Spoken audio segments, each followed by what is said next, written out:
What to watch in launch EOS-03 today? Though work on the big ticket projects like the human spaceflight mission has continued in the background, the pandemic has upset the schedule of the launches, pushing back many keenly awaited missions.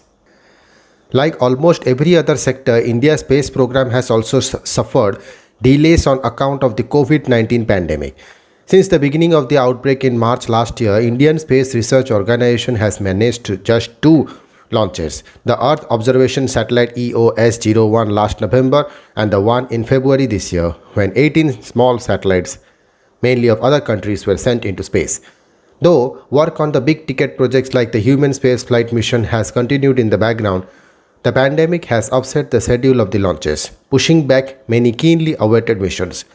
Thursday's launch of the EOS-03 satellite is expected to break that lull and bring back activity in the Indian space scene. A new launch, a new game. Thursday's scheduled launch, in which ISRO will send an Earth observation satellite on board a GSLV rocket, is a fairly routine event. ISRO has several Earth observation satellites in orbit, even though this is only the second one with the new nomenclature that ISRO started to use last November. ISRO used to earlier name its satellite according to the purpose they were meant to serve. So, satellites that were meant to provide data for land topography and mapping were named Cartosat, while those making observations over sea were part of the OSINSAT series. The INSAT series, RESOURCESat series, GSAT, SCATSAT, and a few more were all Earth observation satellites, but named differently after the specific jobs they were assigned to. All future Earth observation satellites, however, will become part of the EOS series, a different rocket.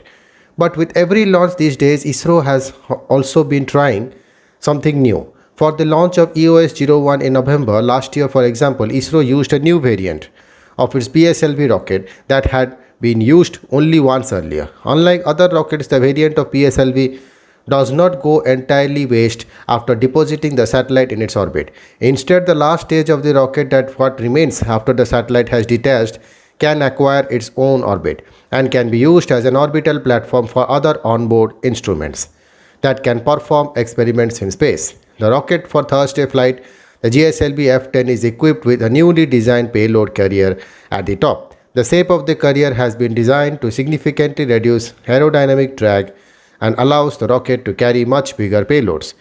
EOS-03 is being sent ahead of EOS-02, which has been delayed. EOS-02 is now scheduled for a launch in September-October. That launch will try out a new rocket, SSLV, or Small Satellite Launch Vehicle. Though India has developed 4 rockets till now, SLV, ASLV, and different versions of PSLV and GSLV, only 2 are currently operational. The SSLV is designed to cater to the increasing demand for the launch of small satellites, mainly from business and universities. It costs much less and consumes less energy. What next is in space? The big ticket missions like the unmanned mission and as a precursor to the first human space flight, Chandrayaan-3, and Aditya's India's first mission to study the sun, have been pushed back because of the pandemic. Fresh dates for these are yet to be announced, but a string of other launches are planned for this year. Among them, apart from EOS-02, are 2 more launches in this series, EOS-04 and EOS-06. Thank you.